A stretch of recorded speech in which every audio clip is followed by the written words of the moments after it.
बिस्मिल्लाहिर्रहमानिर्रहीम। अस्सलामु अलैकुम। दुनिया में यहूदियों से ज़्यादा बदबख्त और सरकश कोई कौम नहीं गुजरी जो अपने नबियों का नाहक कत्ल करते थे।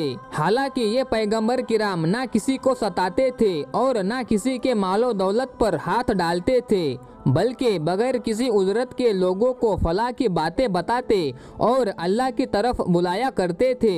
लिहाजा हज़रत अबू उबैदा रज़ियल्लाहु अन्हु ने एक दफ़ा रसूलुल्लाह सल्लल्लाहु अलैहि वसल्लम से पूछा कि क़यामत के दिन सबसे बड़े और सख्त अज़ाब का मुस्तहिक कौन होगा। आप सल्लल्लाहु अलैहि वसल्लम ने फरमाया, वो शख्स जो किसी नबी को या किसी ऐसे शख्स को कत्ल करे जो भलाई का हुक्म देता हो और बुराई से रोकता हो। एक हदीस के मुताबिक यहूदियों ने एक दिन में 45 नबियों और 170 सालेहीन का कत्ल कर दिया था जो उन्हें अच्छी बातों का हुक्म दिया करते थे। लिहाजा ये कौम क़यामत तक के लिए लानती करार पाई और बरोज़ क़यामत भी लानती होगी। दोस्तों, आज हम इस वीडियो में उन्हीं मज़लूम अंबिया किराम में एक बरगुज़ीदा नबी हज़रत याहिया अलैहिस्सलाम की शहादत के वाक़ये को जानेंगे। हज़रत याहिया अलैहिस्सलाम हज़रत ज़करिया अलैहिस्सलाम के फ़र्जंद थे। हज़रत ज़करिया अलैहिस्सलाम भी अल्लाह के पैगंबर थे। औलाद ना होने की वजह से हज़रत ज़करिया और आपकी अहलिया बहुत गमगीन रहा करते थे।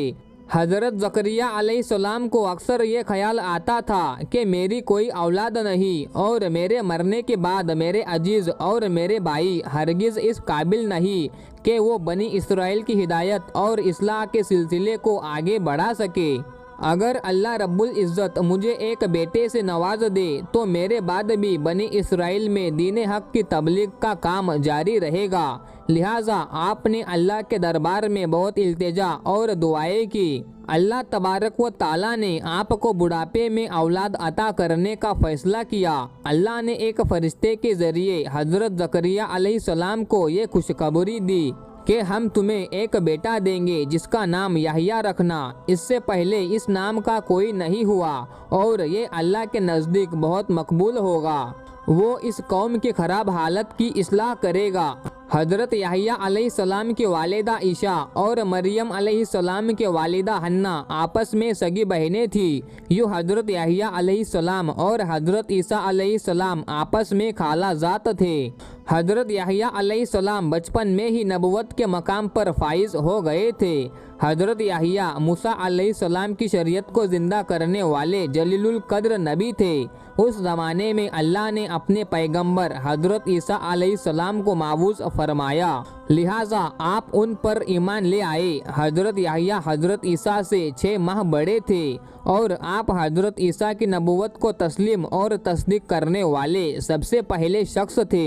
रिवायतों के मुताबिक हज़रत याहिया अलैहिस्सलाम कसरत से गिरियाओ जारी किया करते थे, यहाँ तक कि आंसुओं की वजह से आपके रुखसारों पर निशान पड़ गए थे।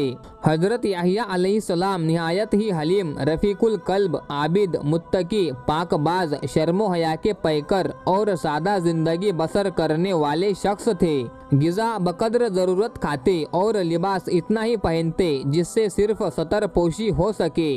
आपको जंगलों और बयाबानों से मोहब्बत थी। आपकी ज़िंदगी का ज़्यादातर हिस्सा वही गुजरा जहां आप दरख्त के पत्ते और शहद बतौर गिज़ा इस्तेमाल फरमाते और प्यास लगती तो नहर से पानी पी लेते। ना कोई घर था और ना ज़मीन जायदाद, जहां रात होती वही बसेरा कर लेते। हज़रत इब्ने अब्बास से रिवायत है कि रसूलुल्लाह सल्लल्लाहु अलैहि वसल्लम ने फरमाया कि औलाद आदम में से ऐसा कोई नहीं जिससे कोई गुनाह सरजद ना हुआ हो सिवाय हज़रत याहिया अलैहिस्सलाम के। अल्लाह ने हज़रत याहिया को 5 बातों का हुक्म फरमाया था कि उन पर अमल करो और बनी इसराइल को भी अमल करने का हुक्म दो।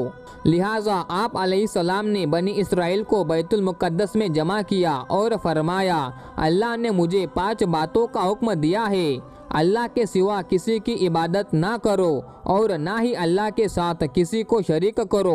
मैं तुम्हें नमाज का हुक्म देता हूँ जो खुशू और खुजू के साथ अदा करो। मैं तुम्हें रोज़े रखने का हुक्म देता हूँ। बेशक रोज़ेदार के मुँह की बू अल्लाह के नज़दीक मुश्क से भी ज़्यादा मुअत्तर और पसंदीदा है। मैं तुम्हें सदका करने का हुक्म देता हूँ और कसरत से अल्लाह के जिक्र करते रहा करो। हजरत याहिया अलैहिस्सलाम की वफ़ात के मुतालिक मुफस्सिरीन ने मुख्तलिफ वाक़यात तहरीर किए हैं। मुफस्सिरीन की अक्सरियत ने जिस वाक़ये को बयान किया है वो लूका की इंजिल समेत बहुत सी किताबों में दर्ज है, जिसका खुलासा ये है कि हजरत याहिया अलैहिस्सलाम के ज़माने में यहूदिया का बादशाह हिरुत एक अय्याश शख्स था, जिसकी वजह से पूरे मुल्क और बनी इसराइल में फिस्को फुजूर फैल रहा था। उसने अपने हकीकी भाई फिलिप की बीवी हेरोदियास को बगैर निकाह अपने घर में रखा हुआ था। हजरत याहिया अलैहिस्सलाम चूँकि नबी थे और दावत हक का काम सर अंजाम देते थे, लिहाजा उन्होंने बादशाह के इस फहाश हरकत के खिलाफ आवाज़ बुलंद की, जिसके नतीजे में उन्हें गिरफ्तार करके कैद खाने में डाल दिया गया। बादशाह ने याहिया अलैहिस्सलाम को कैद तो कर दिया, लेकिन वो उनसे डरता भी था। वो जानता था कि आप अल्लाह के सच्चे नबी और नेक इंसान हैं। नीज़ बनी इसराइल भी आपको बहुत इज्जत व एहतराम करते हैं, लेकिन बादशाह की दाशता हेरोदियास हजरत याहिया अलैहिस्सलाम की तालीमात को अपनी और अपनी जैसी दूसरी बदकार औरतों के लिए बहुत बड़ा खतरा समझती थी, लिहाजा वो आपकी जान की दुश्मन हो गई। इसी दौरान बादशाह के सालगिरह के मौके पर महल में रक्स मौसीकी की महफिल जमी, जिसमें हेरोदियास की जवान और खूबसूरत बेटी ने अपनी सहर आमेज रक्स दिखाकर बादशाह को अपने जाल में फंसा लिया।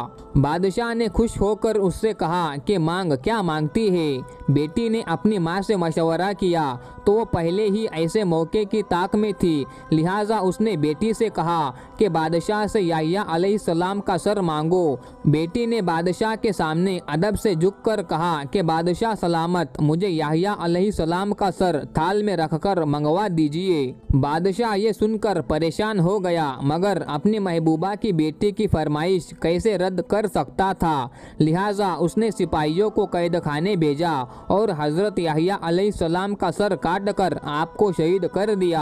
आप अलैहिस्सलाम के सरे मुबारक को एक थाल में सजाकर अपनी महबूबा की रक्काश बेटी के सामने पेश किया। रिवायतों के मुताबिक हजरत याहिया अलैहिस्सलाम की शहादत पर आसमान से खून की बारिश हुई और सूरज का रंग सुर्ख हो गया, और जब आपके कटे हुए सिर से खून गिरे तो वो जमीन पर जोश मारने लगे।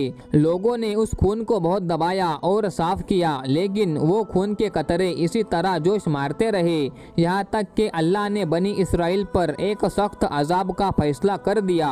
उस वक्त रोम का सीजर अल्बेरियस था, वो हेरोद से नाराज हो गया और उसने अपने भतीजे एंटिपा को इसकी सल्तनत पर हमला करने के लिए भेजा।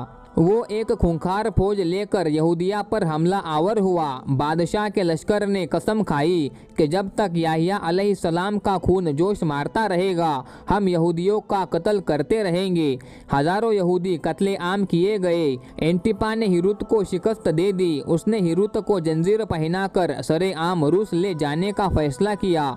जब हथकड़ियों और जंजीरों में जकड़े दोनों मियाँ बीवी शहर के गलियों से गुजर रहे थे तो उनके सताए हुए लोग उन पर पत्थर मार रहे थे।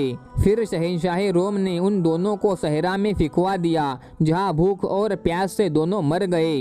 इंजिल में उन रूमी अफवाज को खुदा का लश्कर करार दिया गया है, क्योंकि अल्लाह का ये कानून है कि वो सरकश कौम पर दूसरी सख्त और जंगजू कौम मुसल्लत कर देता है, जो उन पर कहर बनकर टूटते हैं और उस कौम को तबाह कर डालते हैं। मुअर्रिखीन ने लिखा है कि उमवी खलीफा वलीद बिन अब्दुल मलक जब दमिश्क में मस्जिद तामीर करवा रहे थे तो इस दौरान वहाँ एक गार दरियाफ्त हुआ। इत्तला मिलने पर खलीफा खुद गार में दाखिल हुए तो देखा कि एक संदूक में इंसानी सर रखा हुआ है और उस संदूक पर लिखा था कि ये याहिया इब्ने ज़करिया अलैहिस्सलाम का सर है।